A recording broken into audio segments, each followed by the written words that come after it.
주 시간입니다. 32절에 살아나신 후에 그러나 내가 살아난 후에 너희보다 먼저 갈릴리로 가리라.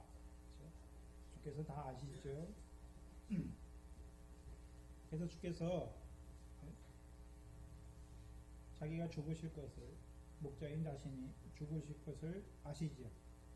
그래서 오전 시간에 왜 목자가 왜 죽으십니까?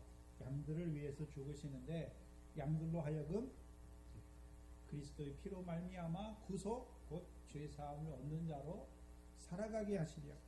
그것을 로마서에서는 뭐라고 말씀하십니까? 죄를 없이 하시기 위해서, 양들의 죄를 없이 하시기 위해서. 그래서 죄가 없어서 없는 것이 아니라 죄를 더하죠. 양들이 죄를 짓고 살지만 그 죄를 더한 곳에 은혜로 더욱 넘쳐서 그 은혜 안에서 살게 하시기 위해서. 그래서 결국은 자라가서 정결한 물로 말미암아 모든 더러운 것과 모든 우상의 섬김에서 우리를 깨끗게 하시기 위해서 죽으시는 거예요. 그래서 주의 죽으심이, 우리가 믿음이 어릴 때는 예수님께서 내 죄를 위해서 죽으셔서 나를 하나님의 백성으로 부르셨구나. 예수의 십자가예요. 그러나 이제 자라가면 예수 그리스도의 죽으심을 통해서 내가 이제 거룩한 하나님의 거룩함을 입은 자로 살게 하실 뿐만 아니라 이제 그 죽으심 앞에 우리도 그 죽으심으로 말미암아 우리의 죄를 없이 하시기 위해서 생명의 성령의 법으로 죄와 사망의 법에서 해방시켜 주실 뿐만 아니라 우리로 하여금 이제 영으로서 몸의 행실을 죽이는 그 죄를 이기는 자로 살아가게 하기 위해서 우리를 위해 죽으시는 것입니다. 그렇다면 주께서 죽으시고 끝납니까? 살아나십니까? 그래서 요한복음에서도 뭘 말씀하십니까? 내가 목숨을 얻기 위하여 목숨을 버린다 라고 말씀하시는 것이죠. 그 전제가 무엇입니까? 죽으심이에요. 근데 그 죽으심이 단지 죽으시니까 다시 사는 것이 아니라 목숨을 얻기 위한 죽으심인 것을 보여주시죠. 그래서 저와 여러분도 이 믿음 안에 서야죠. 그렇죠? 죽음, 고난이 먼저 있는 것이 아니라 그 영광을 위한 고난으로 바라봐야 하는 것입니다. 그럼 주께서 살아나시는 거예요. 그렇죠? 왜 살아나십니까? 우리를 위해서 살아나시는 거죠. 그렇죠? 우리를 위해 살아나시는 거예요. 그럼 우리를 위해서 살아나신다는 의미가 무엇입니까? 이제 그리스도께서 부활하셔서 부활의 첫 열매가 되심으로 우리도 그 그리스도 안에서 우리가 살 것을, 우리도 부활할 것을 바라보는 자로 우리를 살리시는 것입니다. 또한 이제 자라난 자들, 모든 그리스도의 죽으심으로 말미암아 모든 우상을 섬김에서와 모든 더러운 것에서 정결함을 받은 자들에게는요, 살아나셔서 에스겔서 36장에요 우리에게 새 영과 성령을 주셔서 우리 마음을 부드럽게 하실 뿐만 아니라 그 성령의 역사로 말미암아 우리로 하여금 주의 율례를, 야곱에게 세우신 율례를 행하는 자로 세우시기 위해서 살아나신 것입니다.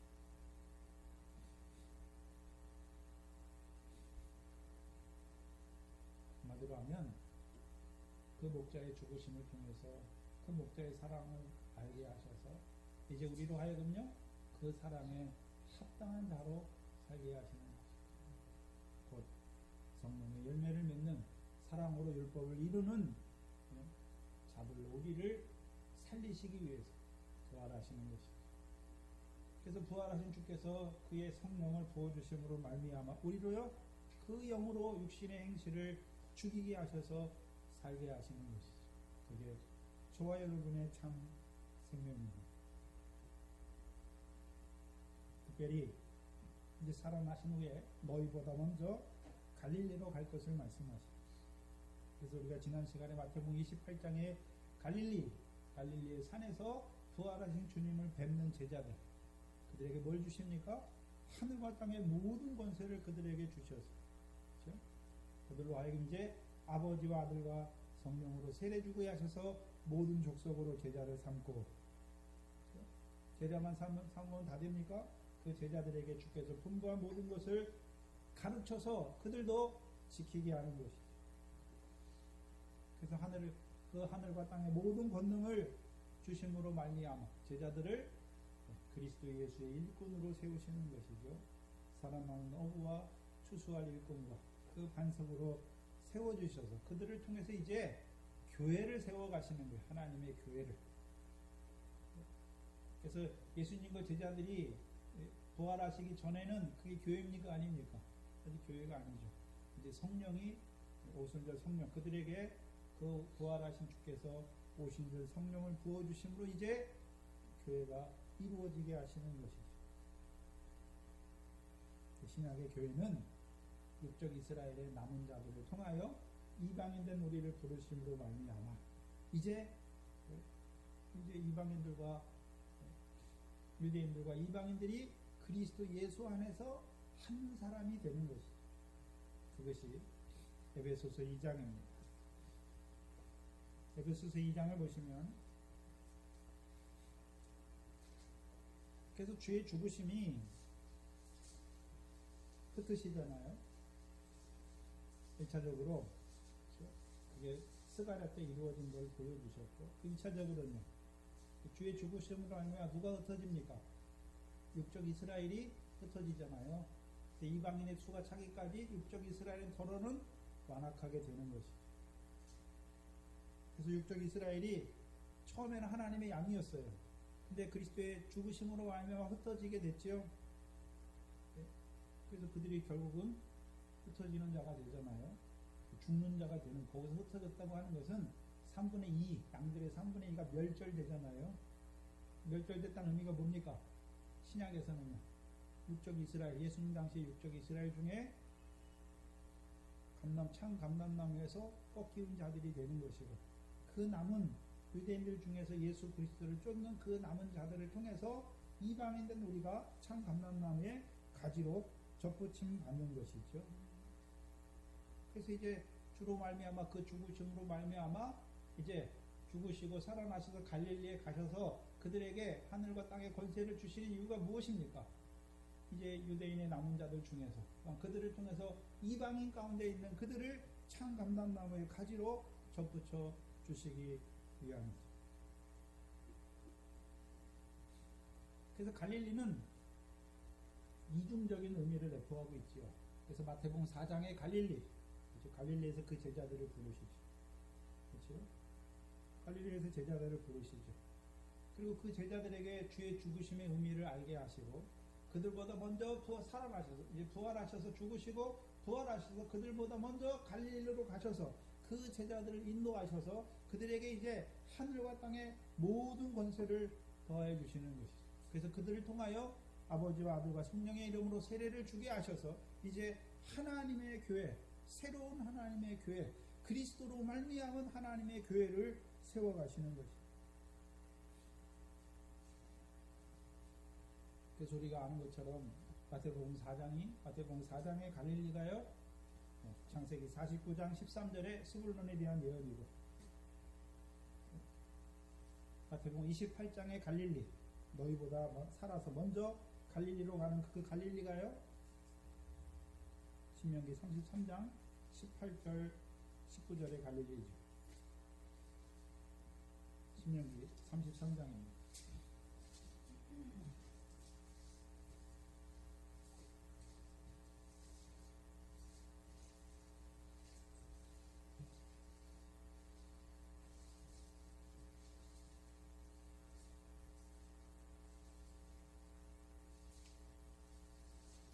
신명기 33장 18절 19절 보시면 스불론에 대하여는 일렀으되, 육적 스불론에게 말씀하시는 것입니까? 예수님 때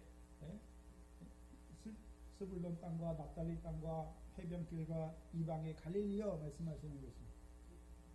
그 스불론에 대해서 말씀하시죠.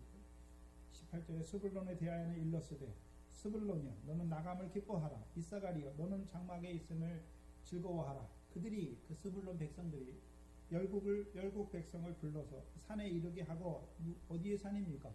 여호와의 전의 산이죠. 미가서 4장에 말씀하는 말일에 여호와의 전의 산이 산들의 꼭대기에 서는 그 산에 이르게 하고, 거기서 의로운 제사를 드릴 것이며 바다의 풍부한 것 모래에 감추인 보배를 흡수하지. 그래서 영적인 스불론이 누굽니까? 제자들이죠. 제자들. 그 제자들을 그리스도 예수의 일꾼으로 세우시는 목적이 무엇입니까? 로마서 15장 16절이죠. 하나님의 은혜로 말미암아 복음의 제사장, 곧 그리스도 예수의 일꾼이 되어서 이방을 성령으로 말미암아 하나님이 받으실 만한 제사로 드리는 자로 세우시는 것이다.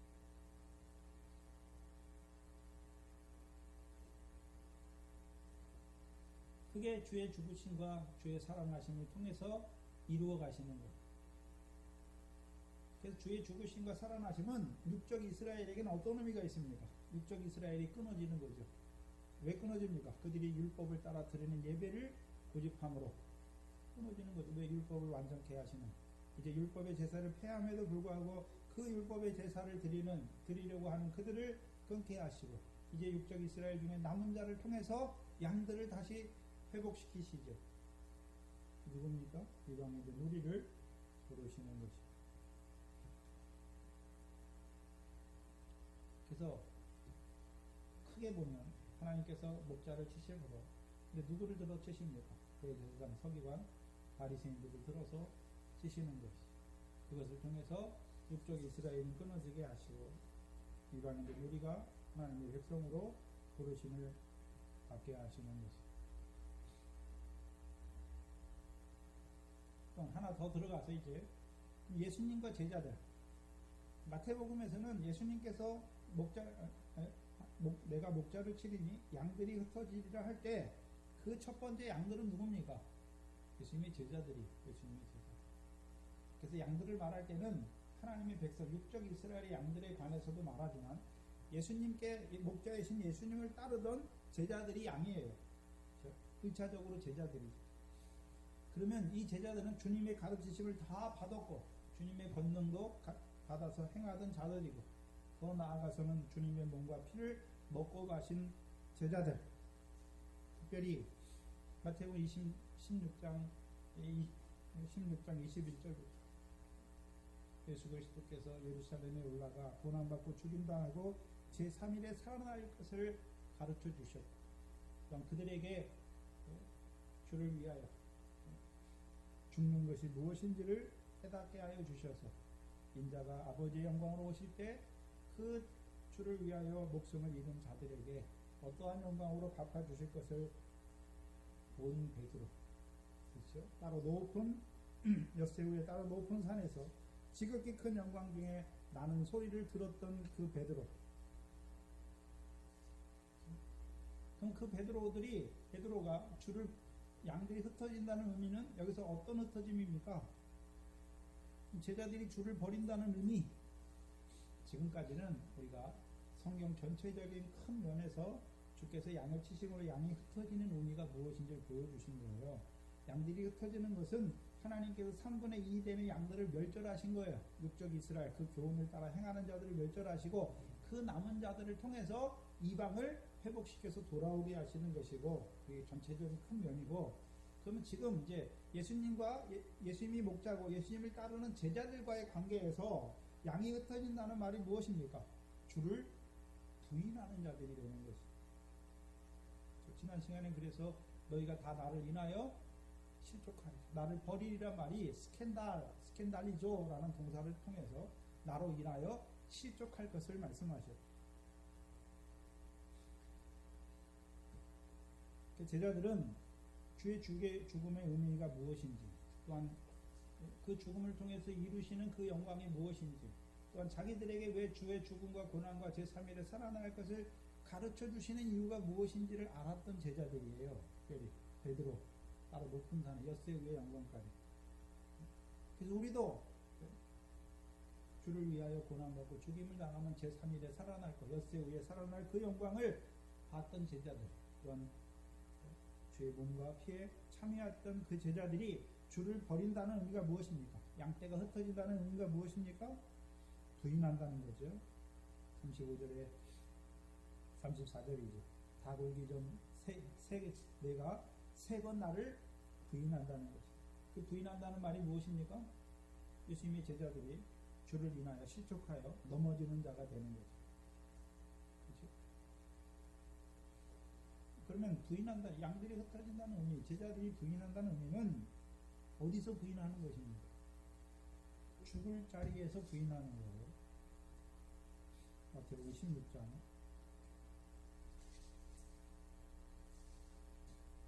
25절 26절이죠.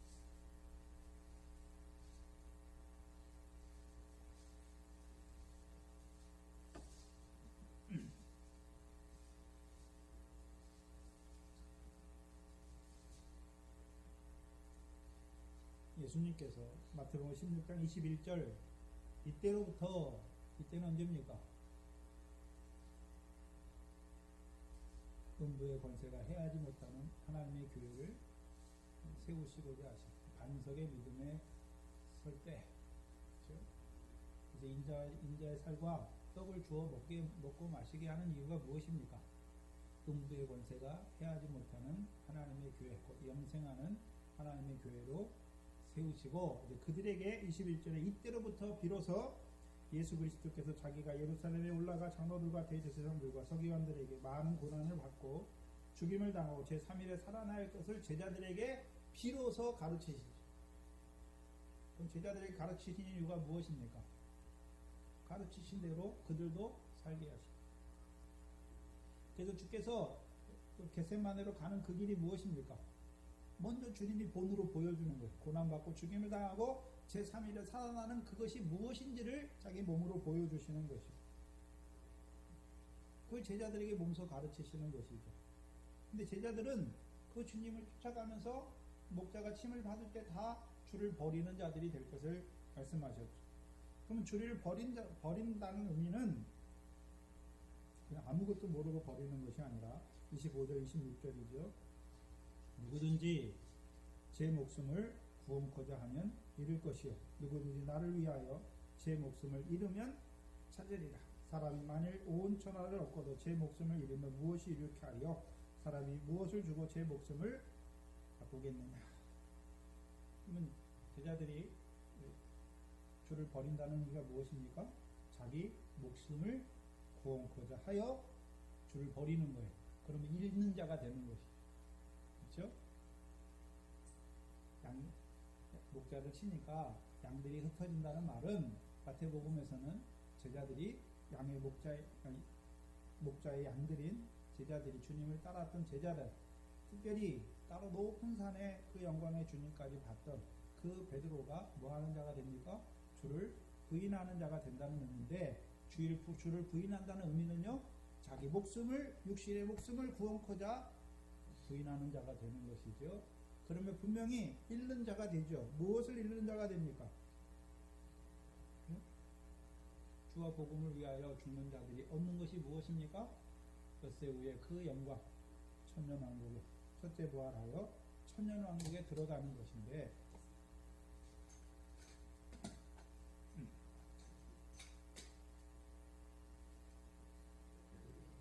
그럼 그 자리에서 주를 부인하는 자들은 무엇을 잃는 자가 되는 것입니까? 천년왕, 첫째 부활에 참여하는 그 복을 잃는 자가 되는 것을 말씀해 주시는 것입니다. 그래서 엿새 후에 마태복음 16장에 비로소 가르치신 말씀과 또한 주를 위해 죽는 자들에게 보여주실, 인자가 아버지의 영광으로 오실 때 갚아주실 그것이 무엇인지를 엿새 후에 따로 높은 산을 통하여, 주님의 영광스러운 모습을 통하여 주를 위해 고난받고 죽임을 당하는 그들을 제3일에 살아나게 하시는 그 영광이 무엇인지를 본 베드로잖아요. 그렇잖아요. 그러니까 베드로가 뭐라 그럽니까? 다 주를 버릴지라도 나는 주를 버리지 않겠습니다. 말하죠. 그렇죠. 그러면 그 자리가 또 어떤 자리인지 베드로가 알았습니까? 몰랐습니까? 어렴풋이 알았죠. 근데 문제는 무엇입니까? 다 주를 버릴지라도 나는 언제든지 주를 버리지 않겠다.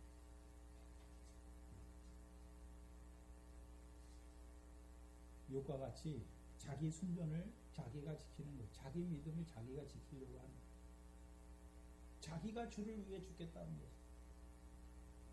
우리가 주를 위해 죽을 수는 없어요. 그래서 열처녀 비유에서도 다섯 처녀가 신랑과 함께 혼인잔치에 들어가는 것이지 자기 혼자 들어가는 것이 아니죠. 우리가 아가서 4장 8절 이하에서도요, 나의 신부 나의 누이야 레바논에서부터 나와 함께 헐몬산까지 올라가지 않았습니다. 신랑께서 데리고 가시는 것이지 내가 주를 위해서 죽을 수는 없는 거예요.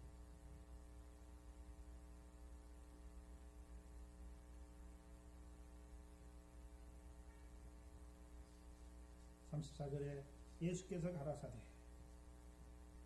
내가 진실로 내게 이르노니 오늘 밤 다 불기 전에 내가 3번 나를 부인하리라.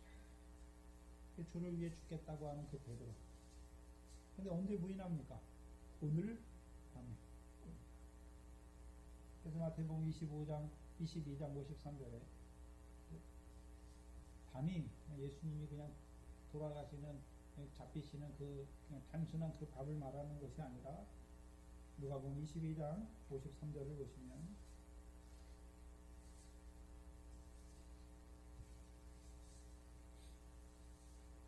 누가복음 22장 53절에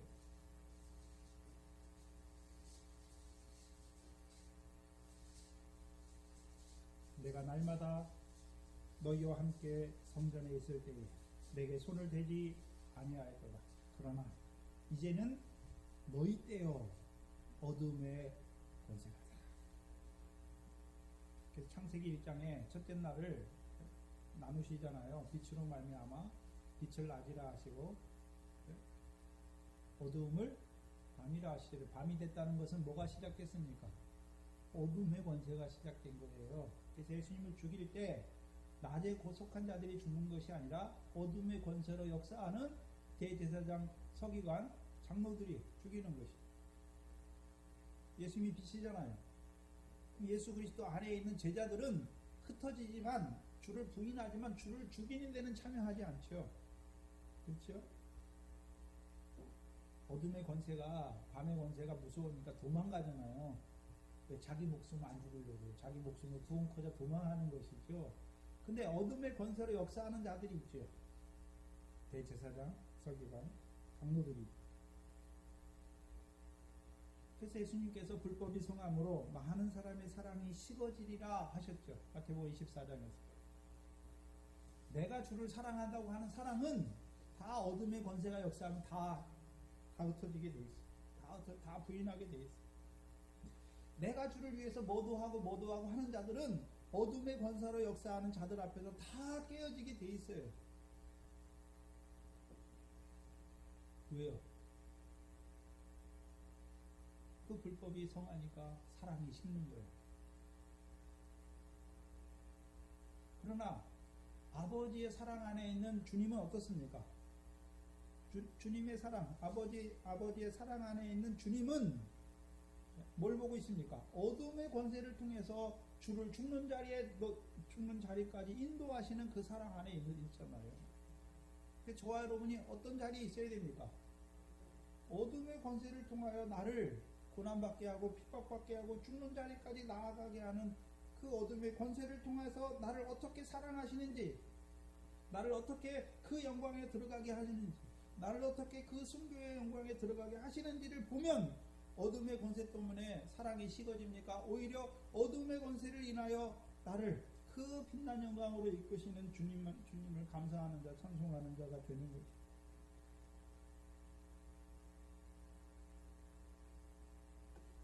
우리가 말씀 받았어요. 제가 중학교 때부터 이 말씀을 받았는데, 중학교 때는 순교의 영광을 못 봤어요. 변호사님을 직접 뵌 게 아니라 변호사님 제자인 목사님을 통해서 받았으니까, 그때 본 거는 하늘에서 나를 택했다. 내가 하나님의 아들이구나. 내가 세상에서 나서 하나님의 아들 된 것이 아니라 창세전에 그리스도 안에서 아들의 영으로 택했고, 그 말씀이 딱 믿어지더라고요. 그래서 나는 하나님의 아들이야. 물론 그 중간에 좀 타락도 하고 세상에 또 왔다 갔다 하고 했지만 세상에 있을 때도 나는 하나님의 아들인 걸 알았어요. 지난번에 우리 집사님이 자기가 범죄해도 하나님이 나를 사랑하고, 제가 그 자리에 있었어요. 저도 군대에 있을 때, 재수할 때 군대에 있을 때는 교회 장로님들이 꼴배기 하는 짓이 꼴배기 싫어서 교회도 안 나가고, 군대에서 교회 나가서 말씀 받으면서 성경을 읽어놓고 엉뚱한 말을 하는 거예요. 뒤에 앉아가지고 그러다가 교회도 안 나가고 그렇게 살았어요. 근데 세상 가운데 살 때도 내 마음 중심에 나는 하나님의 아들이야, 그건 있었어요.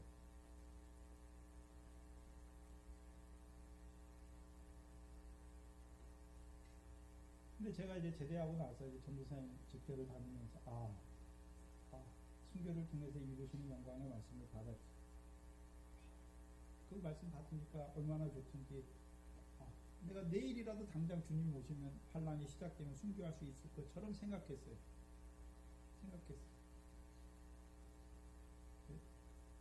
근데요, 어둠의 권세가 역사하니까 그 큰 환란도 아니에요. 조그만 어둠의 권세가 역사하니까 신앙이 하나도 없는 거예요. 그냥 주를 위해 죽겠다는데, 주를 위해 죽는다고 하는 사람이 마음에 미움이 가득하고 원망이 가득하고 불평이 가득하고, 뭐만 하면 마누라 탓하고, 뭐만 하면 뭐 탓하고, 누구 탓하고, 누구 탓하고,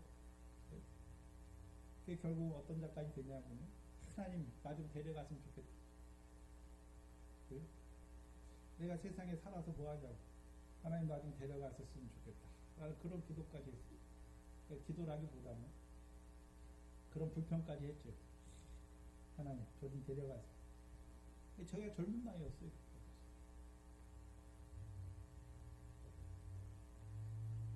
그 자리까지 갔어요. 말씀은 받아, 순교의 영광은 받는데 정작 조그만한 그 어둠의 권세가 역사하니까 말로는 인정하는데 행위로는 부인하는 그런 자예요. 다 주를 부인하고 내가 하고 싶은 대로 하는 거예요. 순교의 영광을 바라본다고 하는데 어둠의 역사, 조그만 그 시험과 연단이 오니까 내 길로 가는 거예요. 내가 하고 싶은 대로 다 한 거예요. 근데 그렇게 살면서도 그걸 못 깨달았죠. 몇 년이 지나면서도 그 연단 가운데 있으면서도 그걸 깨닫지 못했죠. 그러다가 이제 생활이 없는 삶이구나. 내가 하나님의 말씀을 깨달아 기쁜데 내 생활은 하나도 없구나. 그걸 보기 시작했어. 내 삶이 문제가 있구나. 말씀은 됐는데 생활이 안 이루어지는 거예요. 삶이.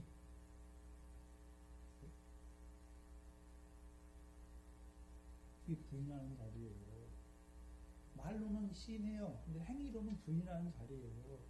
예수님의 제자들만 부인한다고 생각하지 마세요. 여러분도 하나님 말씀 받았는데 말로는 내가 그렇게 살아야지 하면서 행위로 부인하는 거예요. 행위로. 만약에 지금 부인하는 자가 그때 가서는 진짜 큰 환란이 일어날 때 그때 어떻게 주를 위해 죽겠습니까? 지금 그걸 아시니까 지금 주께서 우리의 부인하는 모습들을 자꾸 보여주시는 거예요. 그래서 내가 주를 믿고 내가 주를 따라가는 것이 아니라, 내가 주를 사랑하는 것이 아니라 부인하던 나까지 부르시잖아요. 베드로 부르실 때, 베드로를 다시 이제 갈릴리에서 부르실 때 베드로가 주를 3번이나 부인하고서 주께서 부르실 때, 주님 내가 다른 사람보다 이렇게 낫지요. 내가 형제를 몇 번이나 용서해 주면 되겠습니까? 내가 이 사람보다 더 낫다고 주님 앞에 자기를 내세울 만한 게 없잖아. 주를 3번이나 저주하고 맹세하며 부인했던 나를 다시 부르실 때. 그래서 저와 여러분이 주를 부인하는 그 자리가 없으면 좋겠는데, 그 자리가, 우리의 삶의 자리가 늘 그 자리에 주를 부인하고 주의 말씀대로 살지 못하여서 오히려 주의 이름을 더럽게 하던 그 자리에 있던 나를 다시금 부르시는 거죠. 이제 불러주실 때는요, 주께서 어떻게 나를 사랑하시는지를 참으로 깨닫게 됩니다. 그래서 저와 여러분이 주의 사랑을 깨닫는다, 말로 깨닫는다 듣긴 들어도 참으로 깨닫게 될 때가 그때부터 잘하기 시작합니다. 고린도서 1장 6절입니까? 참으로 하나님의 은혜를 깨달은 때부터 온 천하에서 열매를 맺어 자라게 되는 것입니다.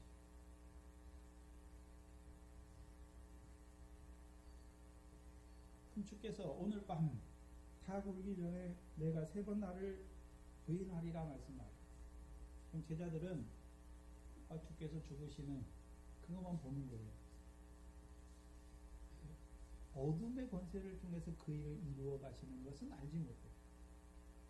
그래서 저와 여러분이 창세기의 날들의 역사를 보면 말씀하시고 저녁이 되며 아침이 되며, 그렇죠? 그래서 말씀 받았어요. 기뻐요. 근데 뭐가 옵니까? 저녁이 와요. 근데 그 저녁이 우리를 죽이기 위해서 오는 것이 아니라 우리를 다음 날의 말씀으로 온전케 하시기 위해서 오시는 거예요. 우리를 자라게 하시기 위해서 주시는 말씀입니다.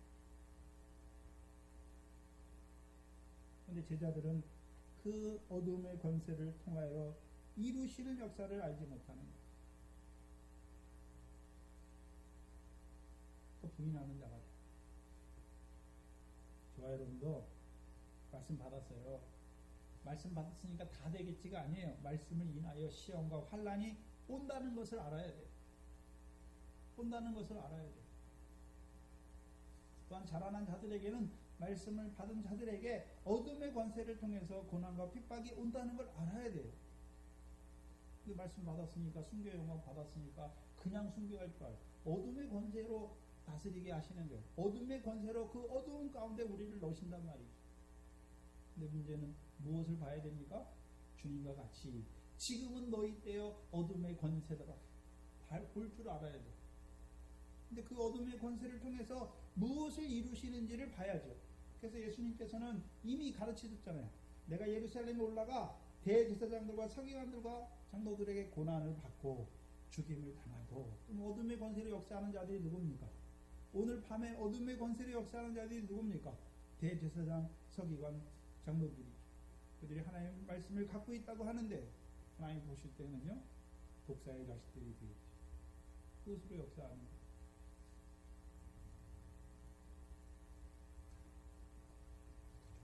저와 여러분이 말씀 받고 깨달아질 때는 얼마나 기뻐요.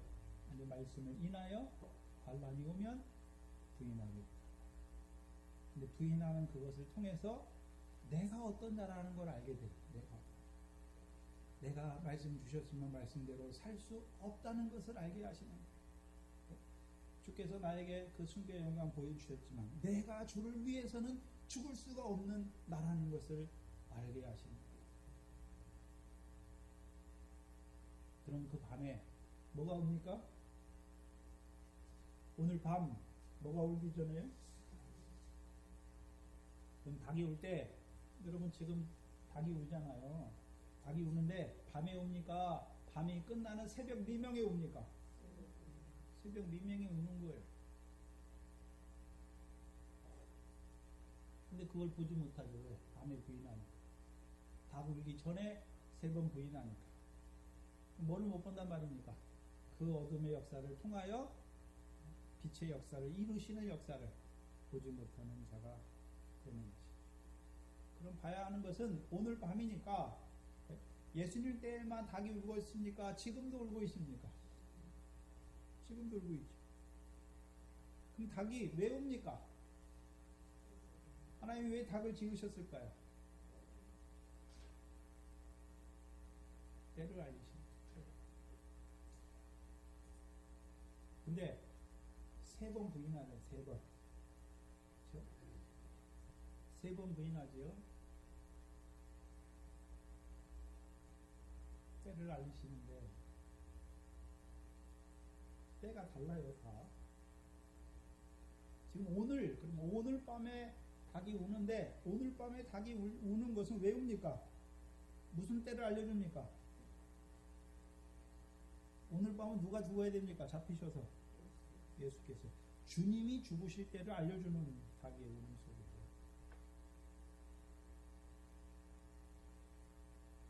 그래서 오늘 밤은 제자들이 못 죽어요. 요한복음 13장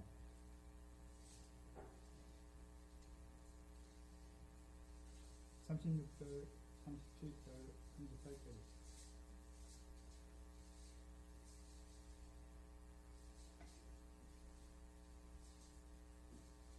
요한복음의 병행본문이죠. 시몬 베드로가 가로되 주여 어디로 가시나이까? 예수께서 대답하시되 나의 가는 곳에 내가 지금은 따라올 수 없으나 후에는 따라오리라. 그렇죠? 베드로가 가로되 주여 내가 지금은 어찌하여 따를 수 없나이까? 주를 위하여 내 목숨을 버리겠나이다. 그럼 잘 보셔야 돼요. 그럼 주께서 어디로 가십니까? 지금 죽으러 가시는 거죠. 그렇죠? 베드로도 뭐 하겠다고 말합니까? 나도 주를 위하여 내 목숨을 버리겠다라고 하죠. 근데 주께서 36절에 뭐라고 말합니까? 나의 가는 곳에 지금은 네가 따라올 수 없어. 후에는 뭐합니까? 따라올 수 있다. 그럼 오늘 밤은 누가 죽으시는 때를 알려주십니까? 주께서 죽으시는. 주께서 죽으시고. 베드로는요? 베드로도 죽을 거야. 내가 가는 곳에 너도 올긴 올 건데 지금은 아니야. 나중에 올 거야. 그래서 누가복음 22장을 보시면 누가복음 22장도 병역본문이에요. 그래서 병역본문을 다시 보면서 아 이렇구나. 이래서 이렇구나. 참 다시 새롭죠. 마태복음 22장 31절 34절이죠. 같은 병역본문이에요. 시몬아 시몬아 보라 사단이 밀가부로 타려고 너를 청구하였으나 그러나 내가 너를 위하여 내 믿음이 떨어지지 않기를 구하여 기도하였느니 너는 돌이킨 후에 내 형제를 굳게 하라. 저가 말하되 주여 내가 주와 함께 오게도 죽는데도 가기를 준비하였나이다. 가라사대 베드로야 내가 네게 말하노니 오늘 타불기 전에 내가 3번 나를 모른다고 보이다. 누가복음 더 확실하죠. 내가 주를 위해서 오게도 갈 준비가 돼 있고 주를 위해서 죽을 준비도 돼 있다. 또 말하죠. 근데 주께서 뭐라고 하십니까? 사단이 밀가부로 뜻하려고 너를 청구하였다. 오늘은 베드로가 누구에게 붙잡히는 날이 되는 것입니다. 사단의 권세에 떨어지는 날이다. 그러나 주께서요 돌이키실 것을 말씀합니다. 그래서 달이 우는데 오늘 밤은 베드로가 죽을 때가 아니에요. 오늘 밤은 누가 죽을 때입니까? 주께서 죽으실 때임을 알려주는 것이죠. 그럼 주만 죽으십니까? 후에 베드로도 주께서 가는 곳에 갑니까? 베드로도 주께 죽는 곳에 가잖아요. 그렇죠? 요한복음 21장 18절에 네가 젊어서는 네 띠를 네가 가고 싶은 대로 바꿨어. 늙어서는 하나님이 내게 띠를 띠시고 그를 끌어가실 것을 말씀하죠. 그리고 그것을 베드로후서 1장 14절에 베드로후서 1장 14절에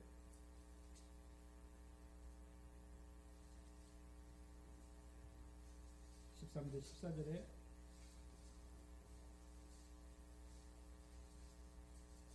내가 이 장막에 있을 동안 너희를 일깨워 생각하게 하니 옳은 줄로 여기노라.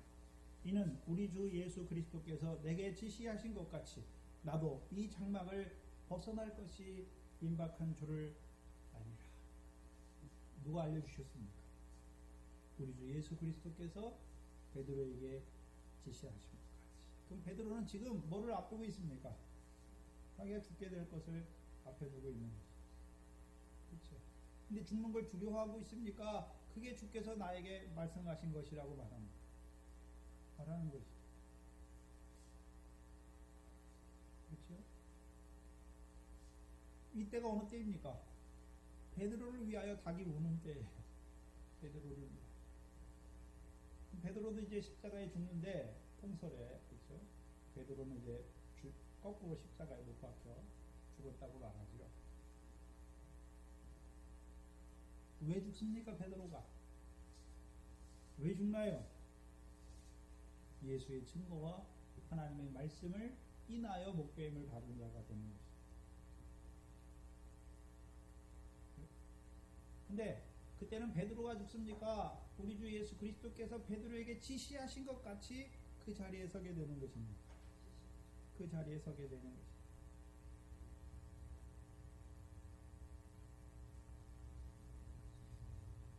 그렇다면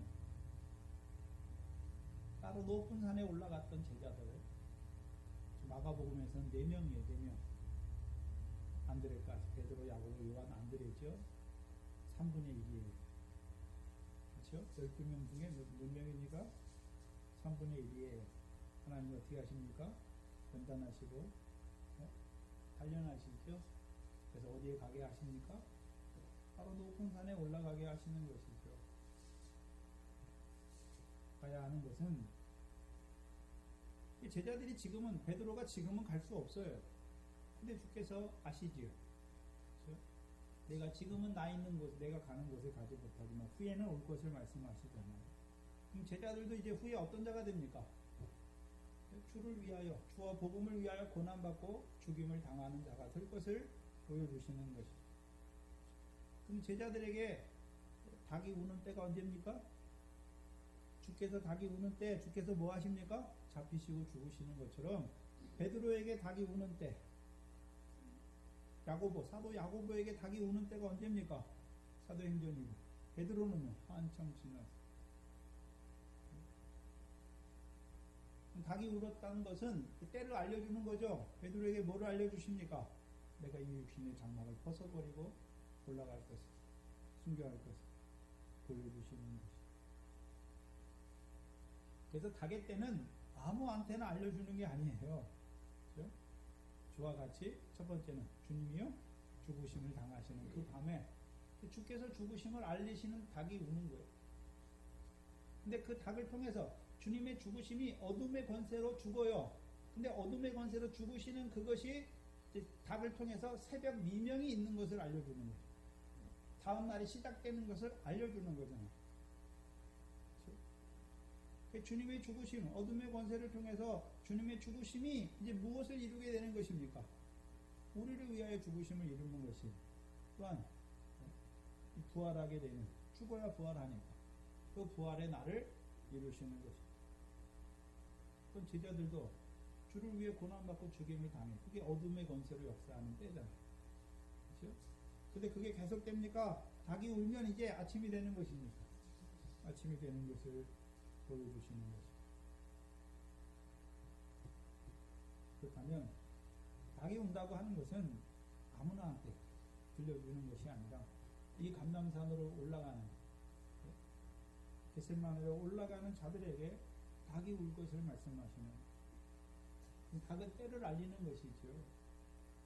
그래서 우리에게 때가 있어요. 우리에게, 저와 여러분, 예수님에게도 죽으시는 때가 있고 제자들에게도 죽는 때가 있지요.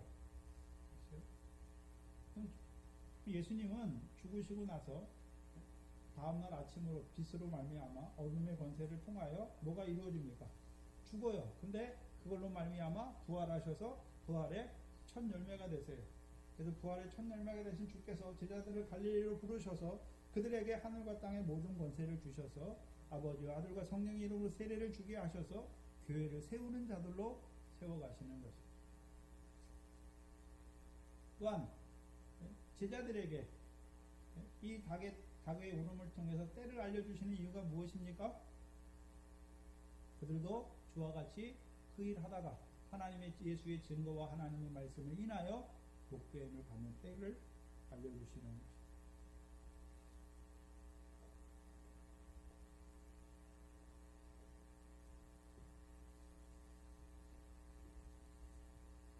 근데 우리가 목배임을 알려주는 그때 닭의 울음을 통해서 순교의 때를 알려주시는 것, 우리가 계시록 20장에 보면 순교자들이 두 부류가 있지요.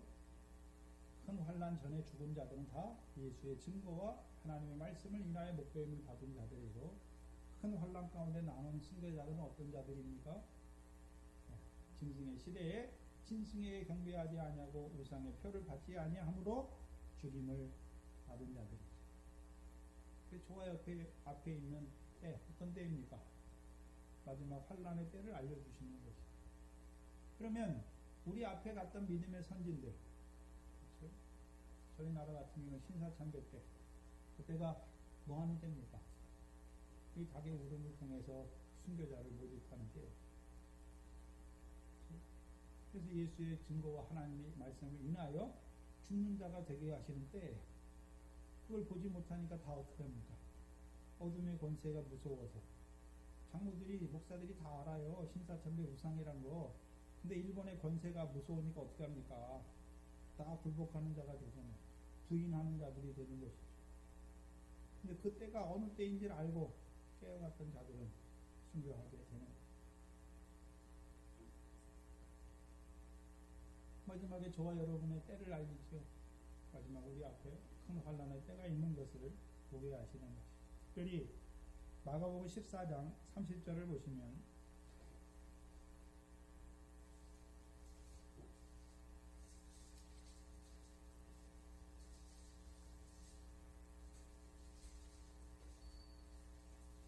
다른 성경하고 마태, 마가, 요한과 달라요.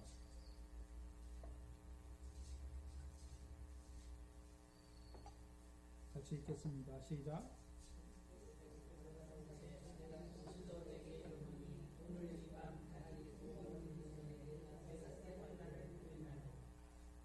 여기는 다른 데는 그냥 닭이 울기 전에 내가 3번 나를 부인한다고 말했는데 여기는 닭이 몇 번 울기 전에 2번 울기 전에 내가 3번 나를 부인할 것을 말씀하죠.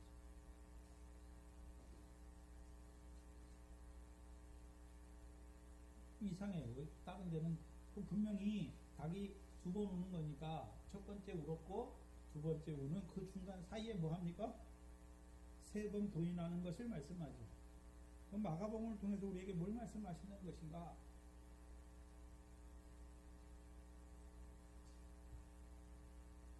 감람산에 올라갔던 자들, 그렇죠? 인자의 오심과 세상 끝에 징조를 깨닫게 하신다. 그래서 제자들이 감람산 강화의 말씀을 들었고 누가 들었습니까? 베드로, 야고보, 요한, 안드레가 들었죠. 그렇죠? 마태복음에서 모든 제자가 들은 걸로 되어 있는데 마가복음에서는 베드로, 요한, 안드레, 야고보 그리고 마가복음에서는 따로 높은 산에도 누가 올라갑니까? 4명의 제자가 올라갑니다. 4명의 제자. 예수님께서 감람산에서 인자의 오심을 위한 세상 끝의 징조를 알려주시지요. 그리고 이제 떡과 잔을 나누시고 어디로 가십니까? 감람산으로 가세요. 감람산으로. 그렇죠? 그러면 감람산으로 먼저 가신 주님은 왜 가십니까? 하나님과 사람을 영화롭게 하시기 위해서 죽으시러 가시잖아요. 그렇죠? 그래서 우리를 어떻게 영화롭게 하셨는지를 5절에 보여주셨잖아요. 그럼 제자들도 지금 감람산으로 가잖아요. 그럼 제자들도 감람산에 가는데 그들은 큰 환란이 오기 전에 죽는 자들이죠. 그렇죠? 예수의 증거와 하나님의 말씀을 위하여 죽는 자가 되는 것이죠. 근데 이제 그러면 예수님께서 제자들에게 인자의 오심을 위한 세상 끝의 징조를 가르쳐 주신 이유가 무엇입니까?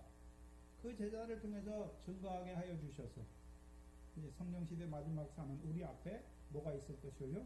그 큰 환란이 있을 것을 보여주시는 것입니다.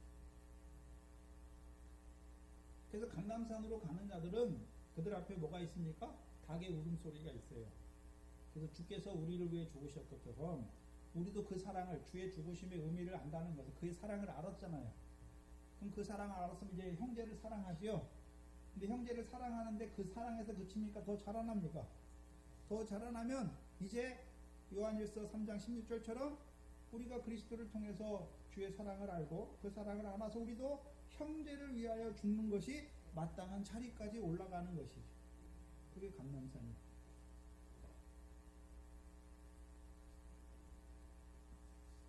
특별히 저와 여러분 앞에 그래서 예수님의 제자들을 통해서 예수님이 말씀 주시고 예언하게 하셨잖아요. 근데 그게 제자들에게 이루실 예언입니까? 그 인자의 오심을 앞에 둔 우리에게 이루실 말씀을 예언했습니다. 우리에게 이루실 예언의 말씀을 보여주시는 거예요. 마가복음에서. 특별히 이 감람산 강화의 말씀을 통해 인자의 오심을 위한 세상 끝에 징조를 깨닫는 자들에게 때를 알려요. 닭이 두 번 울음을 통해서. 그렇죠? 첫 번째 닭의 울음과 두 번째 닭의 울음이 있죠. 첫 번째 닭은 뭘 위해서 웁니까? 때를 알려주는 거죠. 네? 첫 번째 닭은 무슨 때가 시작됐음을 알려줍니까? 다니엘의 바람과 멸망에 가증하게 하는 것이 거룩한 곳에 선 것을 보게 하시는 거예요. 그래서 베드로가 예수 그리스도께서 지시하신 것 같이 내가 이 장막을 벗을 때가 온 줄 알잖아요. 그럼 예수 그리스도께서 다니엘을 통해서 말씀하셨고, 그것을 예수님이 말씀하신 것처럼 멸망에 가증한 것이 거룩한 곳에 선 것을 보거든 이제 뭐가 있는 자는 깨달아야 되는데 뭐가 시작됩니까? 큰 환란이 시작되고, 큰 환란을 통해서 무엇을 이루십니까? 죽임을 당한 어린 양의 생명책에 녹는 자들의 구원을 이루죠. 근데 거기서의 구원은 무엇입니까? 육신의 목숨을 사는 구원이 아니라 주를 위하여 목숨을 잃으면 얻는 그 구원을 이루어 가시는 거예요.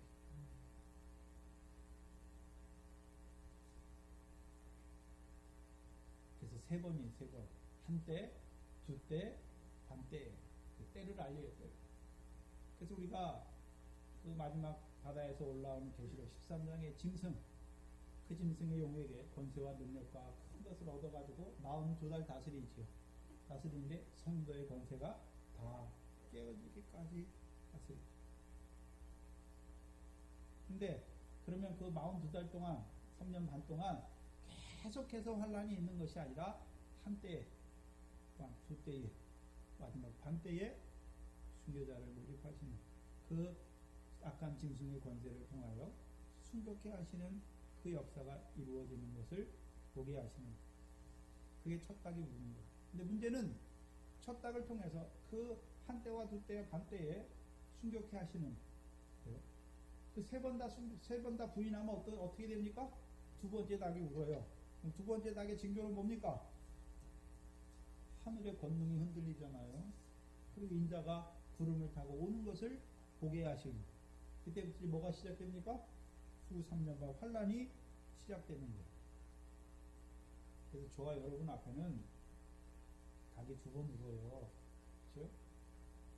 환란이 시작된 걸 알려주시고, 그 환란을 통해서 한때와 두때와 반때에 주를 부인하는 자가 아니라 주를 위해서 말씀을 입증해서 죽임을 당하는 자가 되지 못하면 두 번째 닭이 울므로 말미암아 큰 후 3년의 환란에 떨어지게 되는 것을 보여주시는 거예요.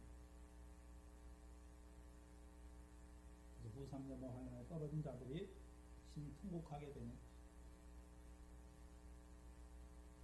그리고 오늘 본문 35절에 베드로가 가로되 내가 주와 함께 죽을지언정 주를 부인하지 않겠나이다 하고 모든 제자도 이와 같이 말합니다. 잘 보셔야 돼요. 시몬 베드로가 말합니까? 베드로가 말하고 있습니다.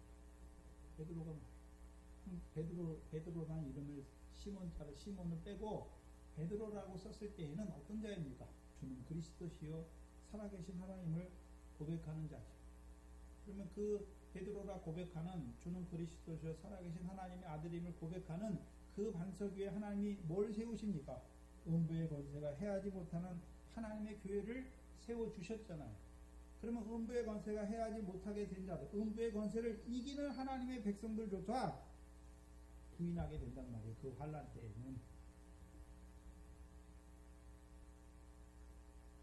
성령의 열매를 맺어요. 음부의 권세가 해하지 못하는 하나님의 백성으로 살아가요. 그러나요? 큰 환란을 통해서 이루시는 그 고난을 통해서 그 순교를 통해서 이루시는 영광을 보지 못한 자들은 그 환란 때 다 어떤 자들이 됩니까? 넘어지는 자들이 되는 것을 보여주십니다. 그래서 이 첫째 순교를 통해서 이루시는 첫째 부활의 영광이 크고 귀해요. 가장 복된 것도 맞아요. 문제는 부인하게 되면 가장 큰 것을 잃어버리는 것도 맞아요. 왜 듣고서도 왜 그 순교의 영광을 바라보면서도 왜 부인하는 자리에 설 수밖에 없습니까? 네? 주님은 어떻게 죽으실 걸 바라보면서 주님은 어떻게 부인하지 않고 하나님의 뜻을 배반하지 않고 어떻게 그 길을 가고 제자들은 왜 부인하는 자리에 설 수밖에 없습니까? 또한 이 순교의 영광을 바라보는 자들이 왜 부인하는 자로 살아갈 수밖에 없습니까? 겟세마네 기도가 없었겠습니다. 겟세마네 뜻이 뭡니까? 기름을 짜는 차기구의 틀이에요. 틀. 그럼 겟세마네 자리가 뭡니까? 주께서 겟세마네에 가서 무슨 기도합니까? 나의 원대로 마옵시고 아버지 원대로 되기를 원하니. 자기 부인하는 자기 십자가 지는. 저와 여러분이 아무리 좋은 말씀 받아도 자기 말씀으로 인하여 자기 부인 되지 못하고 자기 십자가 지지 못하면 말로는 인정해요. 행위로는 부인하는 자로 살아갈 수밖에 없어요. 이 중에서도 말씀 듣고 기도 생활이 띄엄띄엄 하거나 기도 생활 못하는 사람, 말씀 들었지만 그렇게 살고 싶지만 이길 힘이 없어요. 이길 힘이 없어요.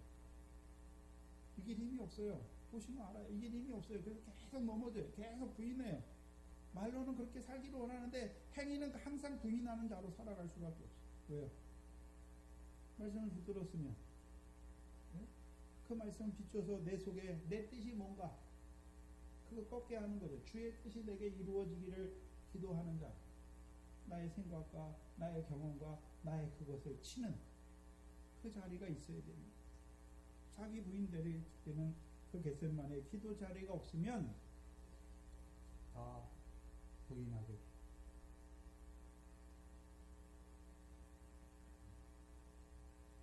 그래서 저와 여러분도 말씀 받고 그 말씀을 나의 삶 속에 늘 붙들고 기도하고 그 말씀대로 내게 이루어지기를 기도하는 자에게 하나님이 이루어주세요. 말씀을 듣었는데 기도도 안 하고 그렇게 되는 것처럼 있을 수가 없어요.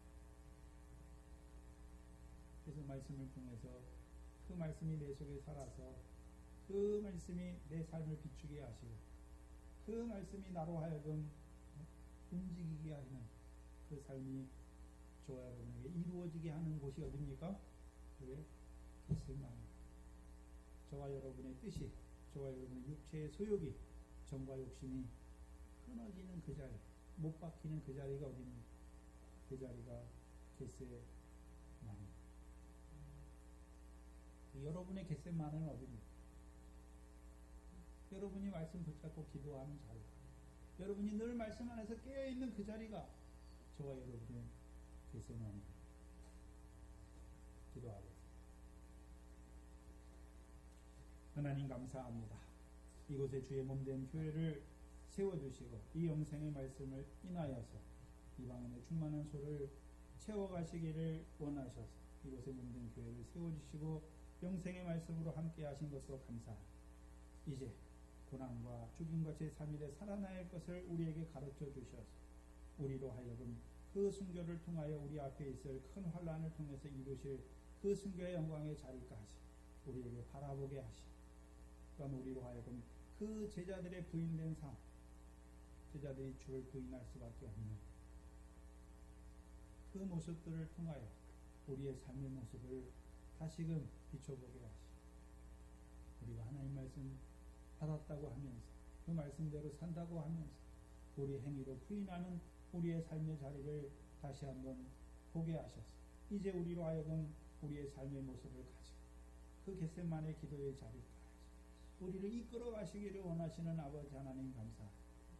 우리의 말씀이 우리 안에서 우리의 삶으로 이루어지는 그 겟세마네의 기도의 자리, 우리 성도 각자의 늘 그 기도의 자리가 있게 하시고 말씀 붙들고 기도하는 귀한 믿음의 사람들 될 수 있도록 인도하여 주시옵소서. 예수님의 이름으로 기도하옵나이다. 아멘. 찬송가 412장입니다.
게 아니에요. 말씀 붙들고 씨름하는 것이죠. 근데 야곱의 씨름은 야곱이 하나님을 위해서 열심하려고 하는 것이죠. 그 씨름의 자리가 있기 때문에 하나님이 야곱의 환도표를 쳐 온전케 하시는 거예요. 그 씨름의 자리도 없으면 야곱은 온전케 될 수가 없어요. 저와 여러분이 겟세마네 그 자리가 우리의 환도표를 쳐주시는 자리고, 우리의 원을, 내가 원하는 말을 꺾어주시는 자리예요. 말씀을 통해서. 그래서 말씀을 통해서 우리가 어떻게 살아야 되는지를 보여주셨죠. 그 말씀을 붙들고 기도하는 그 자리가 내 뜻이 꺾이는 자리고, 그 자리가 하나님의 뜻이 이루어지는 그 자리의 시작점이에요. 시작점. 기도하시기 바랍니다. 주기도문으로 예배를 마칩니다. 하늘에 계신 우리 아버지여, 이름이 거룩히 여김을 받으시오며 나라의 마옵시며 뜻이 하늘에서 이룬 것 같이 땅에서도 이루어지이다. 오늘 우리에게 일용할 양식을 주옵시고, 우리가 우리에게 죄지은 자를 사하는 것 같이 우리 죄를 사하여 주옵시고, 우리를 시험에 들게 하지 마옵시고 다만 악에서 구하옵소서. 나라와 권세와 영광이 아버지께 영원히 있사옵나이다. 아멘.